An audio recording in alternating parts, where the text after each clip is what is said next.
Mamaya po, medyo paggabi, alas 6 po ay muli magkakaroon kami ng undercover seminar. Yun po ay second half kasi yung unang bahagi ay ginanap po nung nakarang linggo.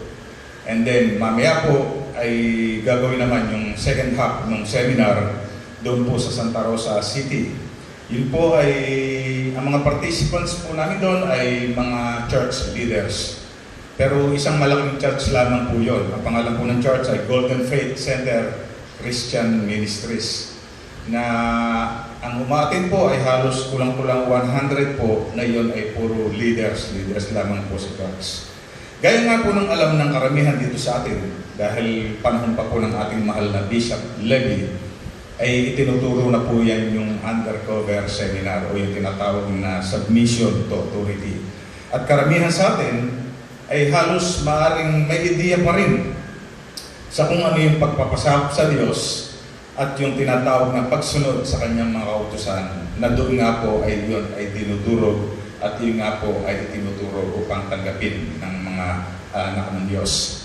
Although ang ating Diyos, lahat tayo simula pa sa pagkalalang ng tao ay binigyan niya ng kalayaan sa pagpili. Siyempre, hindi ninanais ng Diyos na yung kalayaan nating iyon ay magamit sa pagpili sa mali. Bagaman sabi ko nga, ang Diyos ay napakamakapangyarihan. Amen po ba? Kaya niyang ikondisyon ang lahat ng kaisipan ng tao. Kaya niyang baguhin totally ang lahat ng kaisipan ng tao na maging direksyon lamang ng buhay kung paano maglilingkod sa Diyos, kung paano magpupuri sa Kanya. Pero ang ginawa ng Diyos, simula pa lang sa pagkalalang ng tao, binigyan niya ng kalayaan. Na hanggang sa ngayon, yung pa rin yung kalayaan na kung saan ay meron tayo, at dahil dun sa kawalan nga ng tinatawag na tunay na pagkaunawa ng tao dun sa kalayaan na yun, marami ang pinipili ay kalayaan patungo sa kapahamaran. Siyempre, bagaman tayo binigyan ng Diyos na kalayaan sa pagpili, binigyan tayo ng maraming nais niya na gawin natin. Ang Biblia ay punong-puno ng mga paalaala, ng mga kautusan, kung ano yung nais ng Diyos na gawin natin. Pero binibigyan niya tayo ng malayang pagpili. Pero siyempre, hindi ikinokompromiso ng Diyos na kung binigyan tayo ng malayang pagpili, ay para bagang kung mapili natin yung masama, ay okay na sa Kanya. Hindi po. Ang gusto pa rin ng Diyos, yung tayo makasunod sa Kanyang kagustuhan. Yun pa rin ang nais ng Diyos. Kaya yung tema natin for this year na drawing near to our God, sangayon kay Santiago sa sulat niya sa 4:8, yan ay isa pa rin sa mga napakaraming iniuutos ng Diyos sa atin. Na hindi lamang basta para marinig, hindi lamang para tayo ay magkaroon ng pagkaunawa, kundi ito'y ating sundin. At yung kalayaan ng pagpili, ay hindi pinapipili ng Diyos na sinasabi niyang lumapit tayo sa Kanya, na pipiliin natin ay yung tayo lumayo sa Kanya. Yan ay utos na nangangailangan ng tinatawag na pagsunod. Gaya na sinabi ko nga, bagaman binigyan tayo ng Diyos ng kalayaan sa pagpapasya, ang pasyang dapat nating piliin patungkol sa bagay na yan, walang iba kundi yung lumapit tayo sa Diyos. Lumapit tayo, sumunod tayo sa Kanyang mga utos. Sabi nga, bagaman ang pagsunod, yan ay simula pa lang sa pagkalalang ng tao, sa panahon pa lang ni Eva at ni Adan, hanggang sa ngayon, yan ay talagang durog na durog. Yung tinatawag na obedience, yung pagsunod sa kalooban ng Diyos. Paulit-ulit na inihahayag, paulit-ulit na itinuturo, pero ito rin yung paulit-ulit na hindi pinipili ng tao. Yung kalayaan ng pagpili niya, kalayaan kung paano siya lalayo sa Diyos. Siguro maaaring sabihin natin na dahil sa kakulangan ng kaunawaan patungkol sa kung ano ba talaga yung pagsunod. Yung bang pagsunod ay talagang dapat ay sundin natin, gawin natin sa ating buhay. Kasi kung iisa ang kaisipan natin na kapag sinabi ng Diyos na sundin natin ito, wala na tayong pagpipilian kundi sundin ito.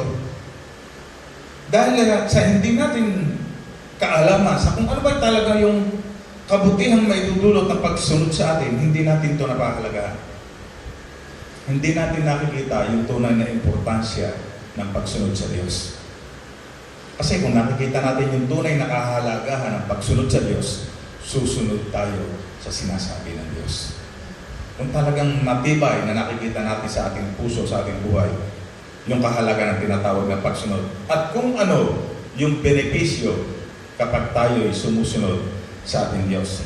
Sa umagang ito, bagaman gaya sinabi ko, ito'y very basic yung teaching patungkol sa pagsunod. Pero siyempre, nais pa rin ang paunawa sa atin ng Diyos. Kasi bakit sa kabila na sinabi ng Diyos, lumapit kayo sa akin upang ako'y lumapit sa inyo? Bakit hindi pa rin ito natin nasusunod? What are the basic truths about obedience? Hindi natin pag-aaralan yung mga complicated na mga masyadong malalalim na kautusan o mga bagay na kaakibat ng tinatawag na pagsunod o obedience. Ang pag-aaralan lang natin, basic truth about obedience na magbibigay sa atin ng unawa para tayo ay tuluyang makalapit sa Diyos. Yun po, para maunawa natin. Yung una na basic truth about obedience. Obedience is not optional for believers. Sabihin mo sa iyong katabi, mananampalataya ka ba? Pwede nyo ilakas. Pwede nyo lingunin na yung katabi. Mahirap magsalita ng ano pa rin. Sabihin mo sa iyong katabi, kapatid, mananampalataya ka ba? Siyempre, pag sinabi na tayo mananampalataya, sabi rito, obedience is not optional sa mga mananampalataya. Ibig sabihin, wala kang kalayaang pumili kung susunod ka ba o hindi.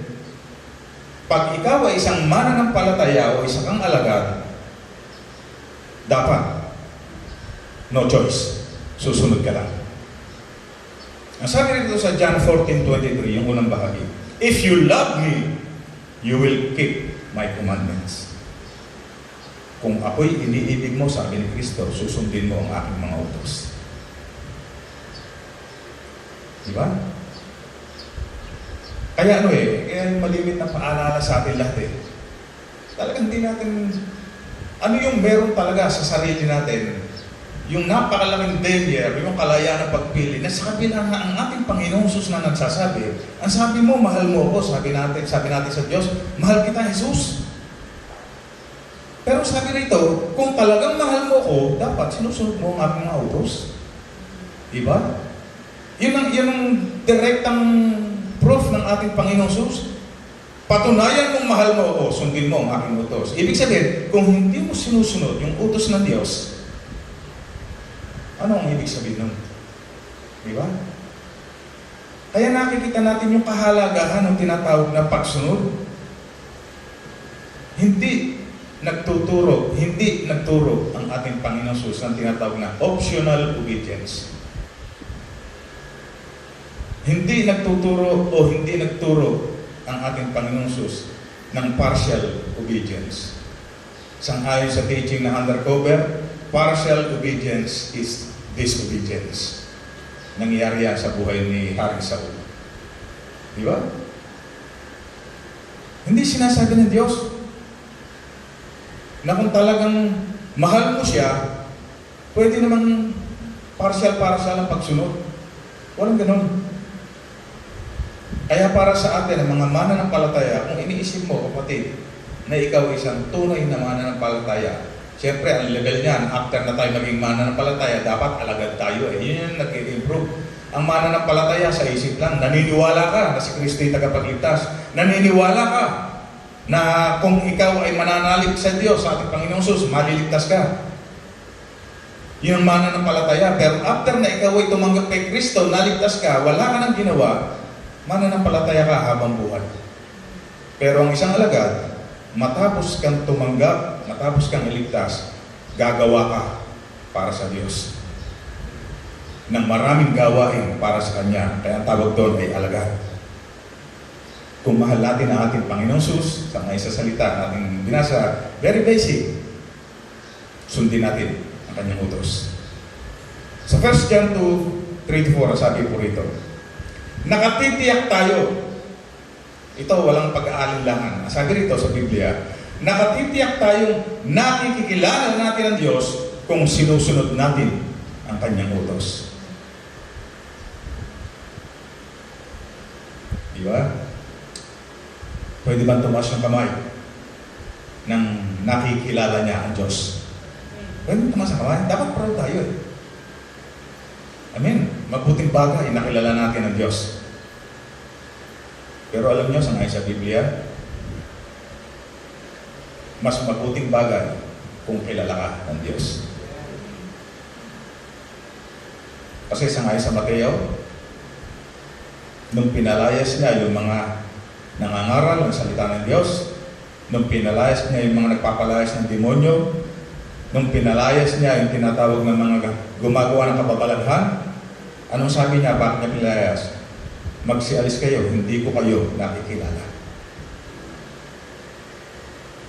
Kaya sa buhay natin bilang mga mananampalataya, hindi sapat na kilala natin ang Diyos. Dapat kilala tayo ng Diyos. Yung pagkakilala natin sa Diyos, hindi yan magdadala sa langit. Sang-ayon sa Mateo. Yung binabanggit sa Mateo, mga lingkod ng Diyos yun, talagang mga nagsisilbi. Na kung hindi tayo Diyos, hindi natin nakikita na mali pala. Meron silang nakikita pagsunod, pero may problema. Diba? Ang sabi rito, nakatitiyak tayong nakikilala natin ang Diyos kung sinusunod natin ang kanyang utos. Ang nagsasabing nakikilala ko siya, ngunit hindi naman sumusunod sa kanyang mga utos, ay sinungaling at wala sa kanya ang katotohanan. Diba? Ano sabi sa Juan 1:12? Ang ibig ng ng Diyos, lahat ng tao maligtas at makaalam ng katotohanan. Ang sabi rito, wala sa kanya ang katotohanan kapag hindi niya sinusunod ang Diyos, ang salita ng Diyos. Isang pupunta yung hindi nakakaalam ng katotohanan o yung wala sa kanya ang katotohanan. Alam na natin kung saan pupunta, di ba? May nagka-qualify. May qualifier. Di ba kapag sinabi mong kilala mo ang Diyos, dapat alam din natin yung kanyang utos kung paano sundin. Para hindi tayo mapabilang kung sa sinasabi sa verse 4 ng unang Juan 2. Nakikilala natin siya, ngunit hindi sumusunod, ang tawag sa atin ay liars. Sinungaling. Kung gusto natin na makilala ang Diyos, sabi rito, kung gusto natin makilala ang Diyos, dapat yung obedience na sa atin.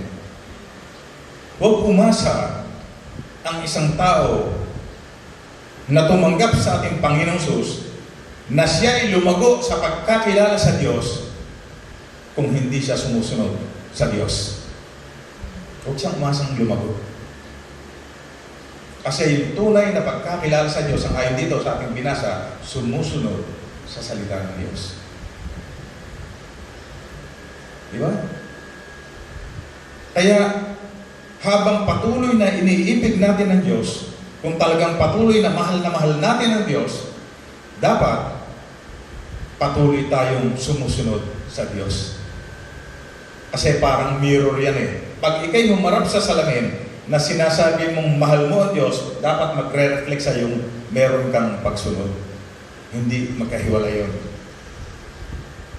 Kaya habang tayo sumusunod sa Diyos, kapahayagan ng ating pag-ibig sa Kanya, mas lalo nating nakikilala ang Diyos sang-ayon sa unang Juan 2:3-4. Kaya bilang mga alagad ng Diyos, very specific yung ating responsibility. Nasa ibabaw. Dapat tayo sumusunod sa Diyos. Dapat tayo sumunod sa Diyos. Sa Psalms 119:11 na sabi rito, ang salita mo'y aking iningatan sa aking puso upang huwag akong magkasala. iningatan sa puso. Diba? Ano sabi rito? Hindi basta ang laging itinuturo natin hindi lamang yung tinatawag na pagkaunawa. Hindi nag-i-stay sa isipan. Diba sabi sa salita ng Diyos, ang isang tunay na binago ni Kristo, isang nagpagkaisa kay Kristo, unang Korinto 5:7, ay hindi na, wala nang dating pagkatao. Diba sabi? Sabi ng Apostol Pablo sa mga taga-Korinto, sa ikalawang sulat, ikalawang Korinto 5:17, sabi nito, ang sino man nakapagkasya kay Kristo ay isang bagong nilalang. Wala na yung dating pagkatao. Ano ibig sabihin nun? Matapos niyang makipagkaisa sa Diyos, kasama pag inisa-isa natin yon, nakipagkaisa ka sa Diyos, dapat alam mo ang kalooban ng Diyos kapag kaisa ka ng Diyos. At kapag alam mo ang kalooban ng Diyos, dapat may nabago sa buhay mo. Pag sinabi ng Diyos, dapat hindi ka na ganito, ganyan, dapat nangyayari sa buhay mo yun. Dapat hindi ka na namumuhay sa mga bagay na nakasasama. Kasi yun ang pagkakilala natin kay Kristo. Kaya sabi sa salita ng Diyos, si Kristo ay ating tularan. Ano ibig sabihin? Kung kilala talaga natin si Kristo at nasa sa atin si Kristo, dapat namumuhay tayong tulad na kay Kristo. Mahalaga yun mga kapatid. Kaya sabi rito, iniingatan sa puso upang huwag magkasala, sabi ng sumulat ng awit. Pangalawang basic truth about obedience. Ito, alam na natin ito di ba? Obedience brings blessings. Basic ulit yun. Very basic. Maraming tao, di ba? Oo, halos lahat ng tao. Kristiyano man hindi. Gustong-gusto tumanggap ng mga pagpapala mula sa Diyos. Lahatin na natin. Pag sinabing pagpapala, ano yun? Lahat na yun. Kalakasang spiritual, kalakasang physical, financial, peace of mind. Lahat ng pagpapala na magdudulot. Pag sinabi kasing pagpapala, magdudulot sa atin na maganda yun.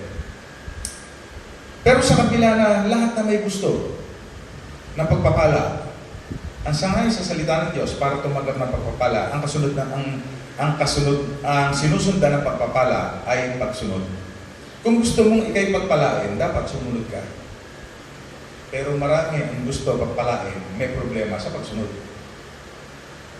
Sangay sa Biblia, kapag pagpila, pag-uusapan, laging ang kasunod o laging ang sinusundan ng blessing, yung obedience. Hindi pwedeng maunang pinagpala ka and then susunod ka na. Hindi ganun. Hindi yun ang tunay na pagpapala mula sa Diyos. Lahat naman ng tao nakakatanggap ng pagpapala. Pero ang tunay at biblical na sistema ng pagpapala na merong ayon sa kalooban ng Diyos, yung nauna yung pagsunod, and then ang kasunod nun, yung tinatawag na blessing. Ang sabi nito sa John 14:23, yung kalawang bahagi naman, ang umiibig sa akin ay tumutupad sa aking salita. Iibigin siya ng aking Ama.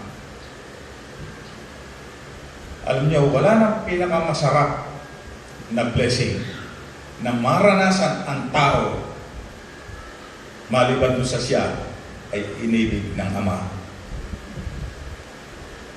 Kasi bunga ng pag-ibig ng Ama sa atin, ibinigay yung kanyang anak upang tayo maligtas. Kasi iniibig tayo ng Ama. Yan yung nasa ibabaw na blessing. Kaya ang katanungan sa mga tao sa libutan, oo, maganda buhay mo. Punong-puno ka ng pagpapala. Ang tanong, naranasan mo ba ang pag-ibig ng Ama? Kasi pag sinabi natin naranasan mo ang pag-ibig ng Ama, yung bang layunin kung bakit inibig ng Diyos at pinatunayan ng Diyos Ama yung kanyang pag-ibig, ipinadala si Kristo para sa kaligtasan mo, naranasan mo ba yun? Diba? Kaya isang napakalaking blessing na tayo inibig ng Ama. At sangayon dito sa salita na ating binasa, iibigin siya ng aking Ama at kami, sabi natin Panginoon Jesus, at kami ay pupunta at mananahan sa Kanya. Imagine ninyo mga kapatid, ang isang taong tumanggap at sumusunod sa Diyos, ang Ama at ang Anak nananahan sa Kanya sa pamamagitan ng banal na Espiritu. Diba napakasarap nun? Na-appreciate ba natin yun sa ating buhay bilang mga anak ng Diyos? Alam ba natin yun? Na kung tayo ay tuloy na mga alagad ng Diyos, sumusunod sa Kanya, ang ating Diyos Ama. Sabi rito, babasahin ko mo ulit. Ang umiibig sa akin, sabi ng ating Panginoon, at tumutupad ng aking salita, iibigin siya ng aking Ama, at kami ay pupunta at mananahan sa Kanya. Sa mga masunurin, pinananahanan ng Diyos. Kaya masarap, di ba? Napakasarap na maranasan. Kaya kung tayo ay sumusunod sa Diyos, yung pag-ibig ng Diyos, Ama, ng Anak at ng Espiritu Santo ay nag-uumapaw sa buhay ng bawat isa sa atin. Yun ba'y naalalaman natin? Nalalaman ba natin yung napakahalagang bagay na yun na meron ka, kapatid?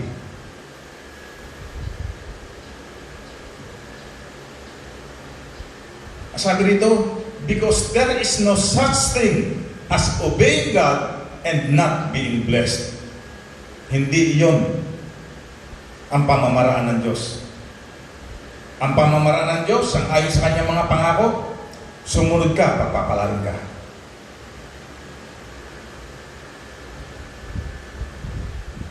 Sa Lucas 11:28, sabi rito, blessed are those who hear the word of God and observe it. Ano sabi rito? Pinagpala ang mga taong nakikinig at nagsasagawa. Iniingatan ang salita ng Diyos. Dito lamang sa tema natin, ito yung napakaliwanag. Diba? Kung tayo ay lalapit sa Kanya, ang kasunod na pagpapala, lalapit siya sa atin. Yun, di ba? Kita nyo agad dito sa tema natin. May pagsunod muna. Ang kasunod, pagpapala, yan ang biblical na pamantayan. Kaya kung gusto natin, ang Diyos ay nasa sa atin, patuloy tayong lumapit sa Kanya. Yun ang pangako ng Diyos sa Kanyang mga salita.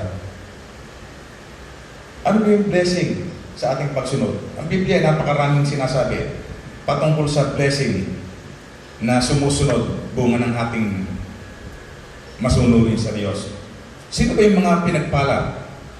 Yung mga sumusunod. Ano sabi ng Diyos? Magtiwala tayo sa Kanya. Natapos ba yun doon? Hindi. Ano yung pagpapalang tinatanggap ng mga taong nagtitiwala? Ang sabi sa Jeremias 17:7, mapalad ang mga taong nagtitiwala kay Yahweh, pagpapalain ang umaasa sa Kanya.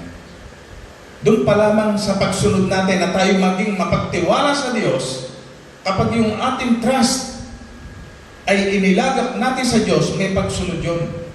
Nagtiwala tayo sa Kanya, ang kasunod agad nun, sabi rito, pagpapalain tayo. Ano pa yung sinabing utos ng Diyos sa atin? Matakot tayo sa Diyos. Sundin natin ang Kanyang mga utos.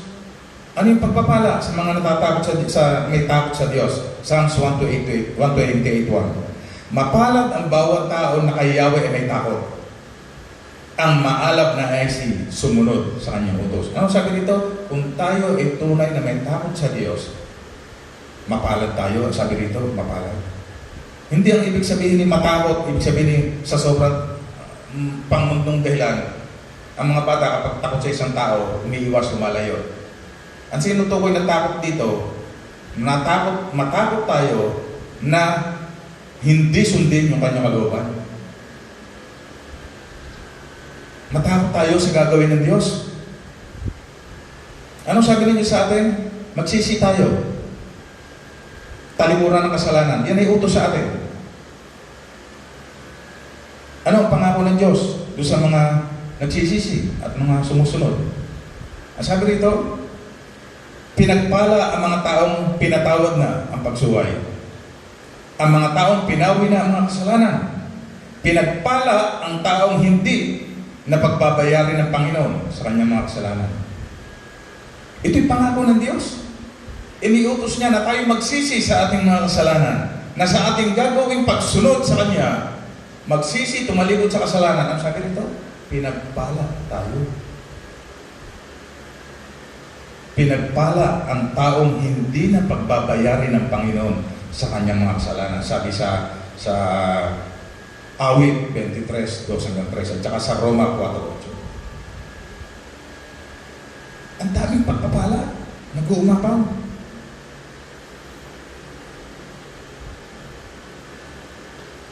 Yung mga sumusunod sa kalooban ng Diyos na hindi tayo magkaroon ng tawag doon, yung batik o mantsa sa ating buhay, sabi rito. Yung mga blameless, sabi sa Awit 119:1, mapalad ang mga taong malinis ang pamumuhay. Kung gusto natin maging mapalad tayo, kung gusto natin tumanggap ng mga pagpapalang mula sa Diyos, dapat may malinis tayong pamumuhay.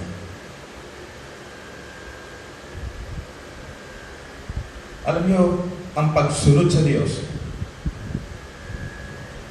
yan ay nagbibigay sa Diyos ng matinding kapangyarihan para tayo pagpalain.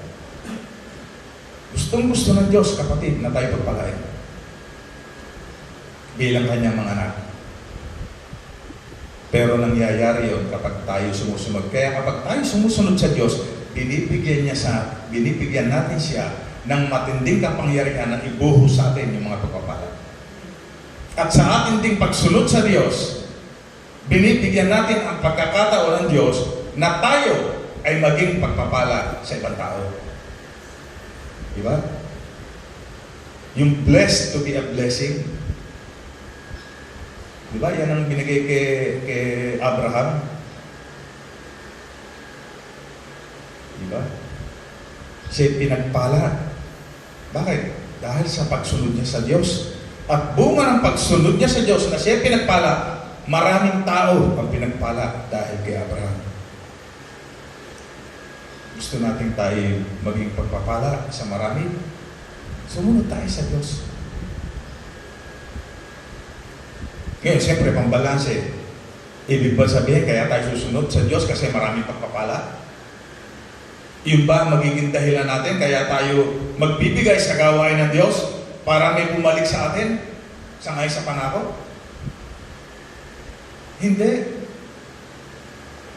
Yung ating pagsunod sa Diyos, dapat ang pinakalayunin natin sa Diyos, kaya tayo sumusunod, hindi upang tumanggap ng pagpapala, kundi ang sinasabi ng Biblia, upang siya'y papurihan. Kaya tayo sumusunod sa Kanya. Upang siya'y sambahin, bigyan ng kalukuran. At yung mga blessing na meron tayo ngayon, yan ay bonus lamang. Hindi kaya tayo susunod sa Diyos kasi dahil sa mga bagay na tatanggapin natin.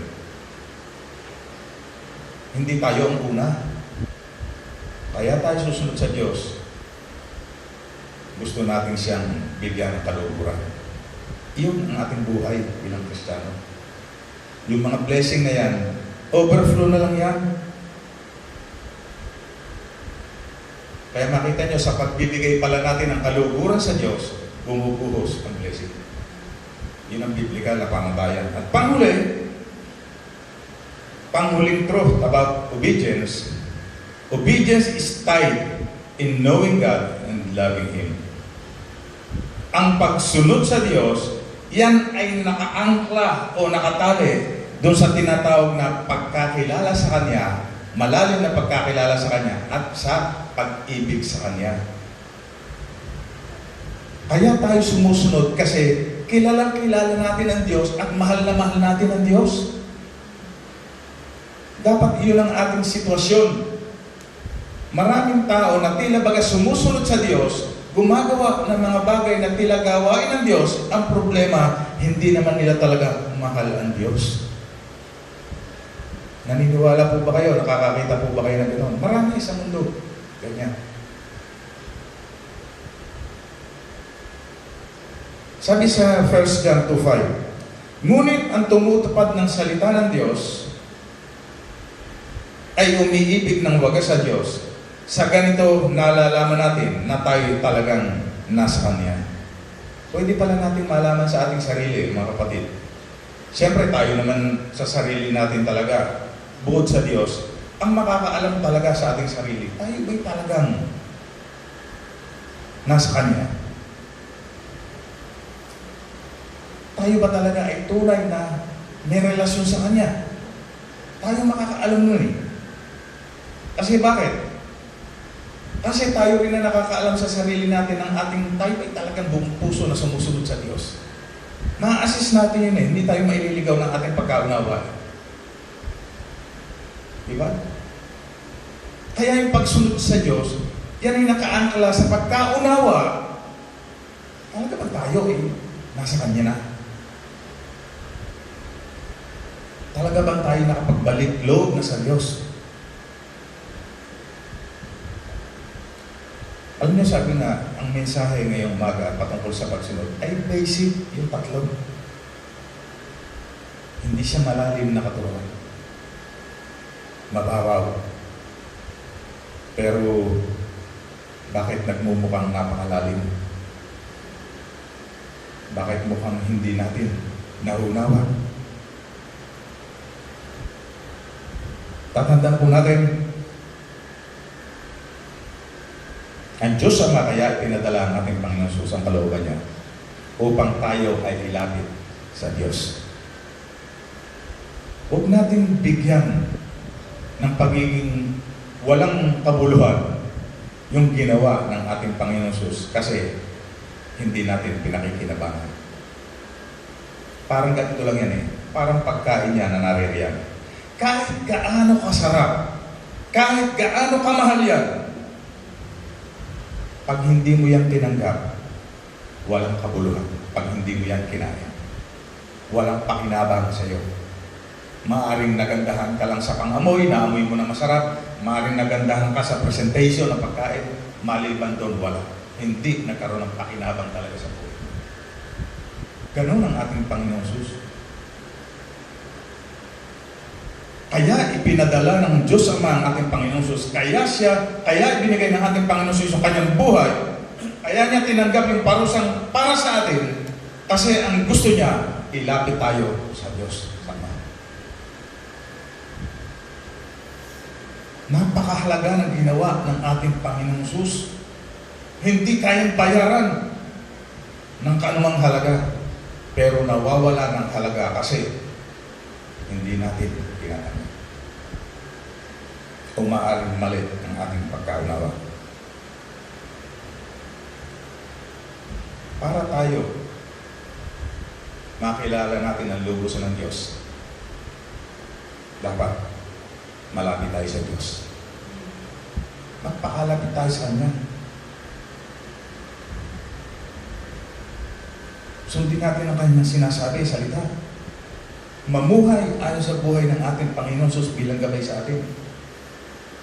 Ang sabi rito sa John 15:10, if you obey my commands, you will remain in my love, just as I have obeyed my Father's commands and remain in His love. Yung obey na tinutukoy dito ayon sa Hebrew translation, ito'y terei. Nang ibig sabihin, ito'y continuous. Hindi ito pag sinabi ko sa aking anak, kunin mo yung, bigyan mo ko ng isang basong tubig. Sumunod siya, ibinigay niya yung isang basong tubig sa akin, and then tapos na kasi na-obey na niya. Hindi. Ang tinutukoy na obey dito, continuous. Ito'y buhay. Day by day. Hindi pwedeng ngayon susunod tayo araw ng linggo. Lunes, Martes, Miyerkules, Huwebes, Sabado. Medyo hindi na. Partial. Ang sabi rito, ito'y continuous action, yung obey. Ang sabi, kung tinutupad ninyo, if you obey my commands, mananatili kayo sa aking pag-ibig. Kaya makikita nyo, yung mananatili. Diba? Kaya continuous. Kaya ang conclusion natin, siyempre sa umagang ito, napatuloy na pinag-unawa sa atin. What must we do for us to learn obedience? Ano ba dapat natin talagang gawin? Para tayo ay makasunod. Kasi inuutusan tayo ng Diyos eh. Kaya sinasabi, sumunod tayo kasi may iniuutos ang Diyos. Ano yung ilan sa utos ng Diyos? Ang sabi rito, mag-antay sa akin sa Diyos. Learn to wait upon the Lord. Sa Isaiah 40:31, ang sabi rito, ngunit muling lumalakas at sumisigla ang nagtitiwala kay Yahweh. Lilipad silang tulad ng mga agila.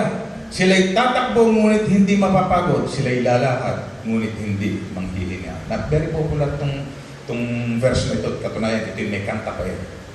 Diba? Ano sabi rito? Sabi sa atin, mag-antay tayo sa Kanya. Bakit ba tayo naglilingkod? Baka man nabubuhay. Tayo nag-aantay sa pagbabalik ng Diyos. Diba? Ano pa? Ano sabi rito? Magkaroon tayo ng talagang tunay na pag-ibig sa Kanyang salita.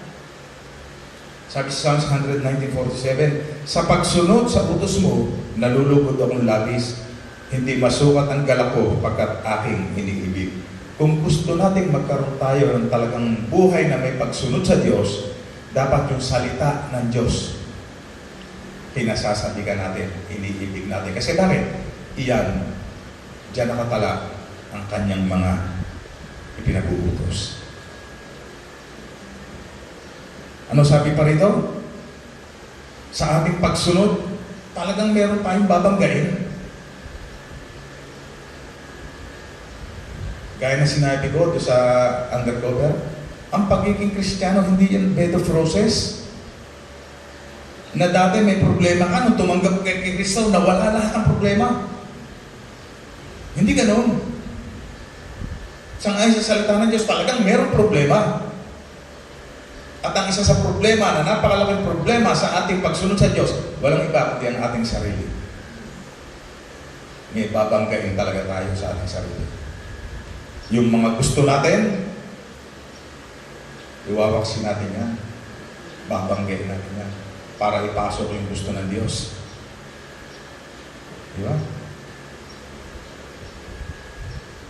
Meron talaga tayong babanggain. Sarili natin at mundo na kung saan ay nagbibigay sa atin ng makapulong mga pagnanasa. Sa ating pagsunod sa Diyos, baga nga sinasabi sa Biblia ng ang sanmang tumanggap kay Kristo ay nasa liwanag dahil si Kristo ay liwanag ng sanlibutan. Pero kung sabi rito, inaalaw talaga ni God na tayo lumakad sa dilim. Inaalaw niya talaga. May mga times na inaalaw niya. Ano ang layunin? Para tayo magtiwala sa Kanya. Sabi sa James 1:2-3, mga kapatid, magala kayo kapag kayo dumaranas ng iba't ibang uri ng pagsubok. Dapat ninyong malaman na nagiging matatag ang inyong pananampalataya sa pamamagitan ng pagsubok. Kaya sa ating pagsunod sa Diyos, talagang meron pa rin tayong pagkakataon na tayo dadaan sa tila pagkadilim. Na sa paglakad natin sa dilim, ang ibig sabihin nun, hindi natin alam ang dadaanan, hindi alam ang hakbangan, hindi natin alam kung saan tayo tutungo dahil madilim. Ano sabi rito? Para tayo magtiwala sa Diyos, para tayo tumawag sa Diyos. At sa pagtawag at paglapit natin sa Diyos, tatatag yung ating buhay pananampalataya.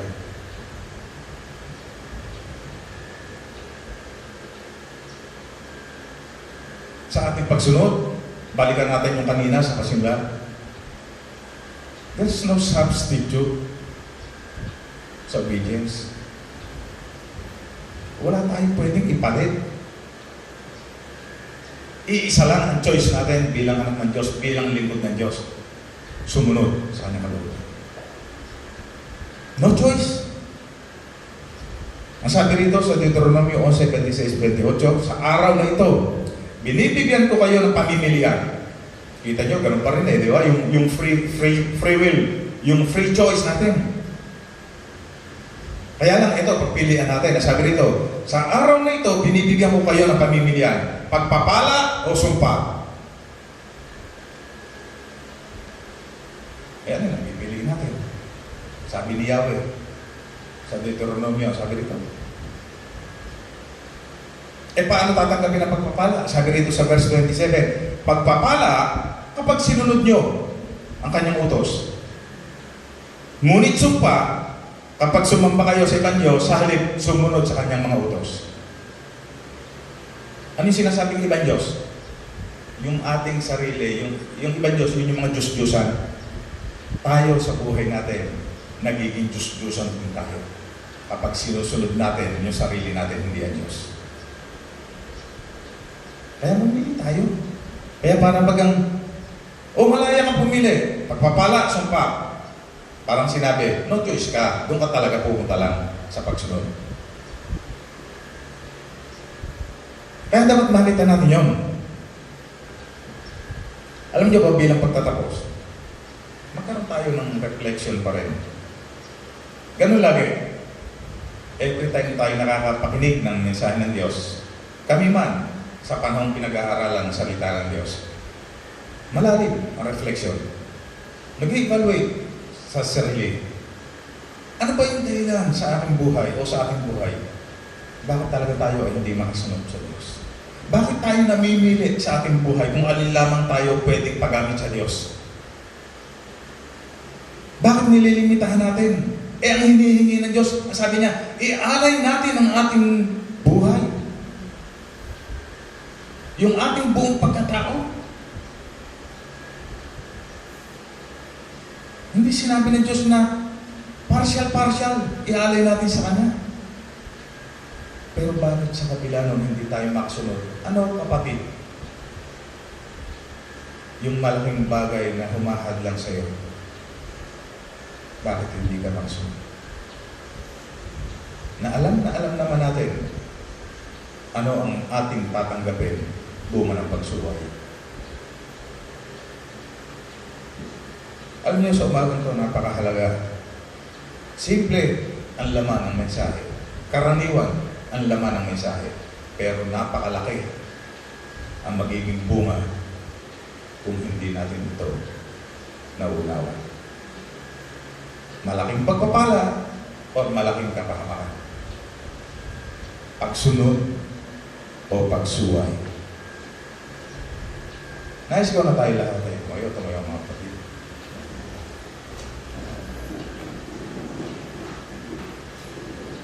Nais ko na manalangin. Sa ating sarili, huwag mong i-assess ang iyong asawa. Huwag mong i-assess ang iyong anak. Huwag mong i-evaluate ang ibang tao. Sa oras na ito, kinakausap tayo ng Diyos lahat. Mag-evaluate tayo. Pumikit tayo. I-open up natin ang ating sarili sa Diyos.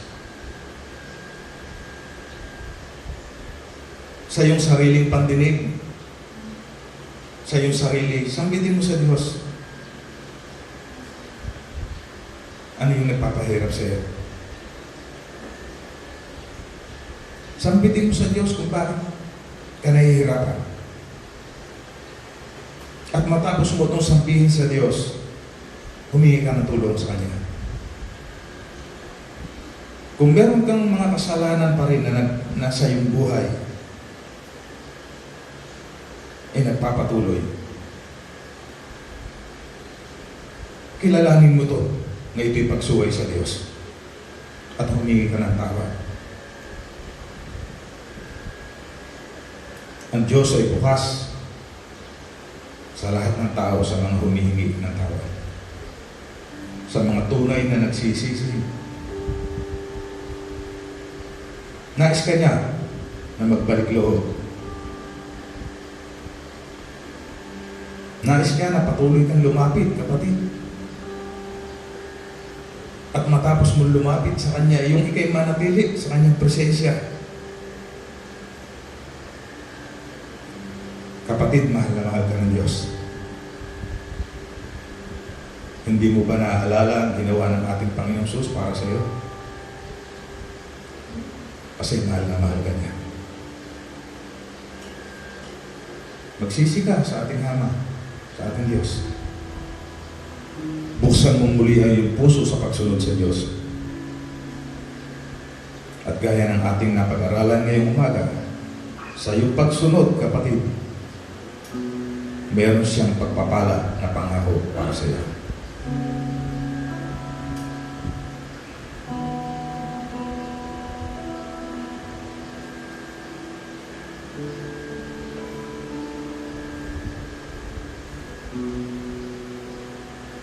O Diyos, aming amang dakila at makapangyarihan sa lahat. Tunay nga po, Ama, na lubos ang aming pasasalamat. Sa umagang to na muli ay pinahayag mo sa amin ang iyong dakilang pag-ibig sa bawat isa amin. Kung paanong lahat ay iyong ginawa upang kami ay mailapit sa iyo. Bagaman kami ay patuloy na lumalayo, ngunit hindi ka nagsasawa, O Diyos, upang ipaunawa sa amin ang kahalagahan na kami maging malapit sa iyo. Narito po, O Diyos, ang aking mga kapatid na sa iyo ay nagpahayag ng kanilang salubin, ng kanilang kalalagayan. Mahirap po kung sa aming sarili. Mahirap po kung sa aming sarili ang pagsunod. Ngunit gaya ng iyong pangako, O Diyos, kung hahayaan namin na ikaw ay kumilos sa aming buhay, magagawa namin ang pagsunod sa iyo. Kaya tulungan mo po, O Diyos, ang aming mga kapatid, ang bawat isa sa amin, na lagi ng sapatnubay na iyong banal na Espiritu, makalakad kami ayon sa iyong kalooban. Magpakalago kami sa iyong mga salita, mamuhay kami ayon sa aming mga natutunan. Upang sa buhay namin, O Diyos, magkaroon ka ng kaluguran. Salamat po, O Diyos, sa umagang to. Pagtibayin mo na po, O Diyos, ang mga salita mo na sa umagang ito'y tinanggap ng aming mga kapatid, ng bawat isa sa amin, at patuloy na mga salitang ito'y maging pagpapala sa aming buhay sa pamamagitan ng napakahalaga naming pagsunod. Salamat po, Ama, sa iyong pag-ibig sa amin. Maraming salamat po sa iyo ang lahat ng papuri, sa iyo ang lahat ng pagluwalhati. Sa pangalan po ng aming Panginoong Hesus. Amen. Muli palakpakan natin Diyos. Hallelujah.